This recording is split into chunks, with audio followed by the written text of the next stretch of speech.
Abdurrahman, आप बताइएगा क्या इत्तलात आ रही है, किस तरह का बजट आने वाला है?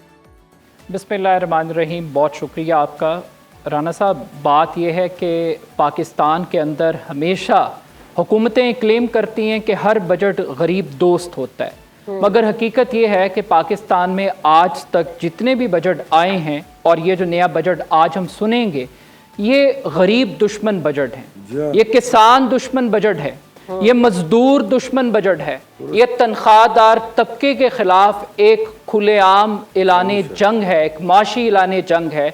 ये बजट ये हमें बता रहा है। और इसके दादो शुमार जो कि अभी आप इक्तसादी रिपोर्ट का रेफरेंस दे रहे थे, बुनियादी तौर पर ये बजट ये गरीब आदमी को देखकर नहीं बनाया गया, ये IMF की कंडीशंस को देखकर बनाया गया है।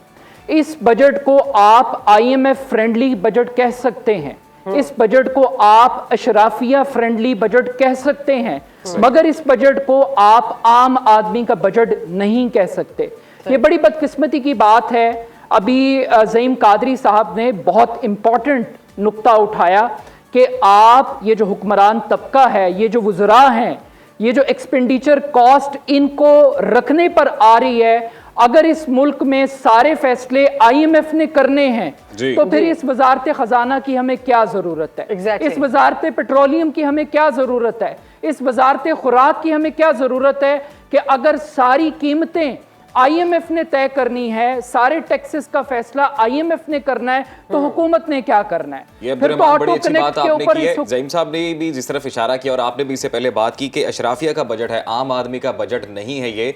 अब एक ऐसी हुकूमत जो इत्तेहादियों के सहारे खड़ी है, अगर इस टाइप का बजट भी आता है तो क्या लगता है पॉलिटिकल इम्प्लीकेशंस होंगी फिर? देखिए, बात यह है कि जब आप अवाम के मैंडेट से आते हैं तो फिर आप अवाम की फिक्र करते हैं, लेकिन जब आपको लाया जाता है, आपको प्रोजेक्ट के तौर पे लॉन्च किया जाता है, आप पैराशूट से आकर उतरते हैं। इस मुल्क में हमने शौकत अजीज की मईशत देखी, इस मुल्क में हमने हफीज शेख की मईशत देखी, और आज हम मोहम्मद औरंगजेब साहब की मईशत देख रहे हैं।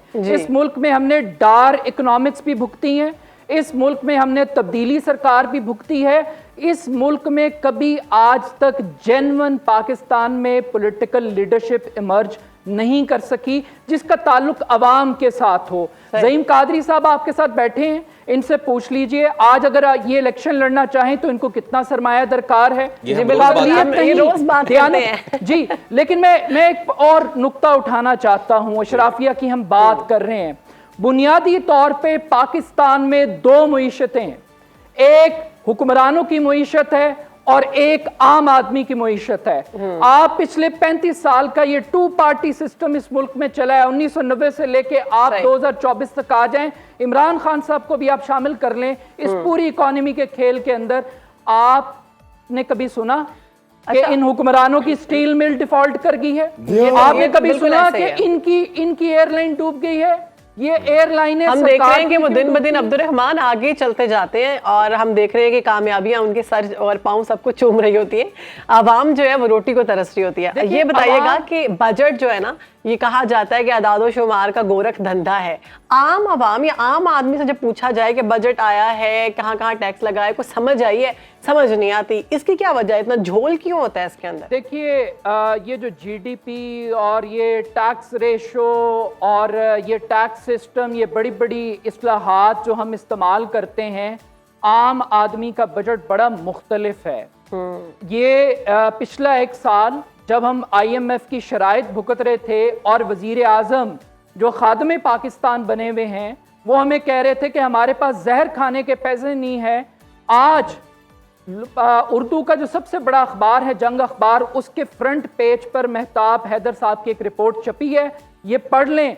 3,900 अरब रुपए की छूट दी गई है पिछले 1 साल के दौरान अशराफिया को, यानी कि 27% टैक्सेस के अंदर उनको रियायत मिली है। किस तबके को? जो ऑलरेडी रूलिंग एलीट है।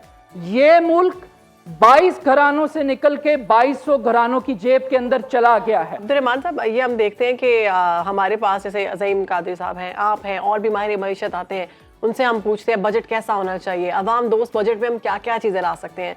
वो बताते हैं कि ये चीज़ें होंगी तो मामलात बेहतर होंगे।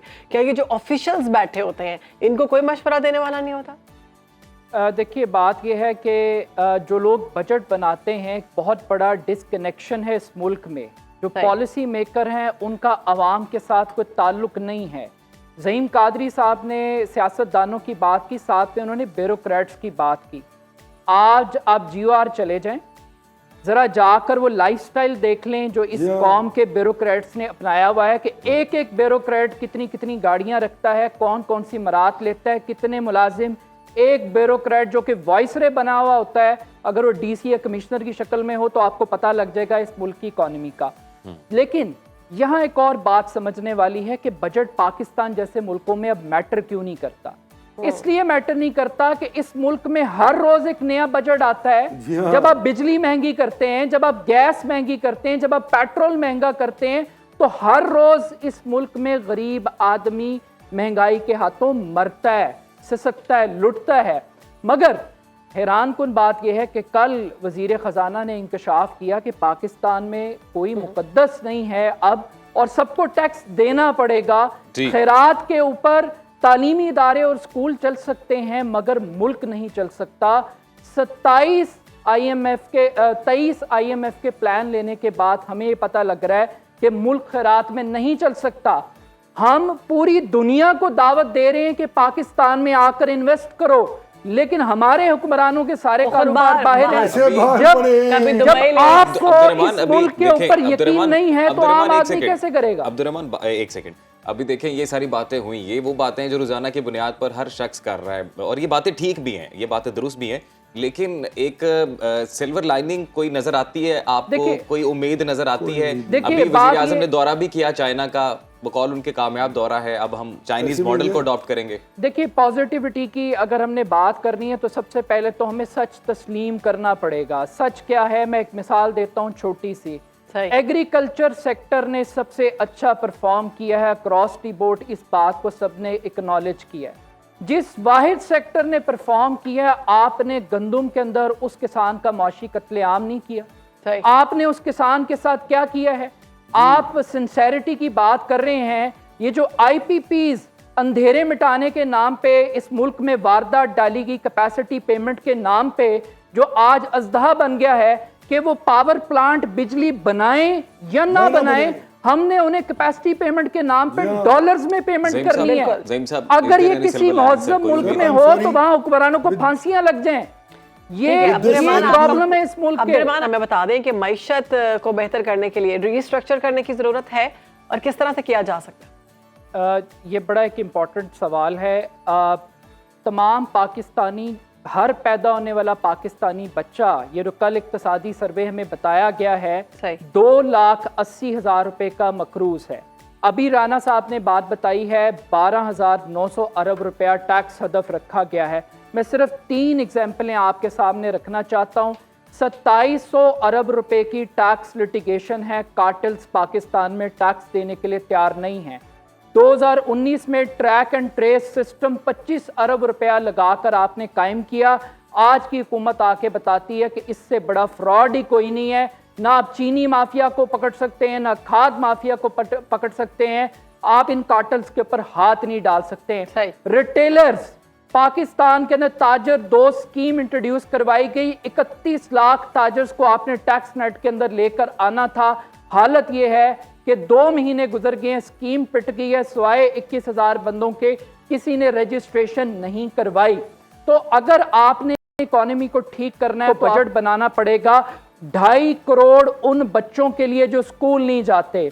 अगर आपको बजट बनाना पड़ेगा उन 40% गरीब तरीन अफराद के लिए जिनकी तादाद 9 करोड़ से जायद है, जो गुर्बत की लकीर से नीचे हैं। 44% खुराक की कमी के शिकार बच्चों के लिए आपको बजट बनाना पड़ेगा। बेरोजगार नौजवानों को देख के आपको बजट बनाना पड़ेगा। और सबसे बढ़कर अपनी मट्टी पर चलने का सलीका सीखो। संगे मरमर पर चलोगे तो फिसल जाओगे। जितनी चादर है उतने पांव फैलाएं। और एक पॉइंट वाहिद ऐसा है जो पूरी टेबल को टर्न कर सकता है, और वो पाकिस्तान का किसान है। आज आप कॉस्ट ऑफ प्रोडक्शन कम करते हैं। I agree with you, Abdurrahman साहब। ठीक है, आज बहुत आप शुक्रिया। कॉस्ट ऑफ प्रोडक्शन कम कर अब्दुल रहमान, दें, बहुत शुक्रिया किसान को आपका। सपोर्ट करें, इस मुल्क की इकोनॉमी उठ जाएगी, आप पूरी दुनिया की फूड बास्केट बन सकते हैं। ठीक है। बिजली के बिल कम कर दें, खाद सस्ती कर दें, ठीक है, उसको अब आप material दोस्त provide लेकर आ कर दें। जाए ना। बहुत शुक्रिया आपके आपका वक्त का अब्दुल रहमान। ज़हीम साहब, बहुत शुक्रिया आपके वक्त का।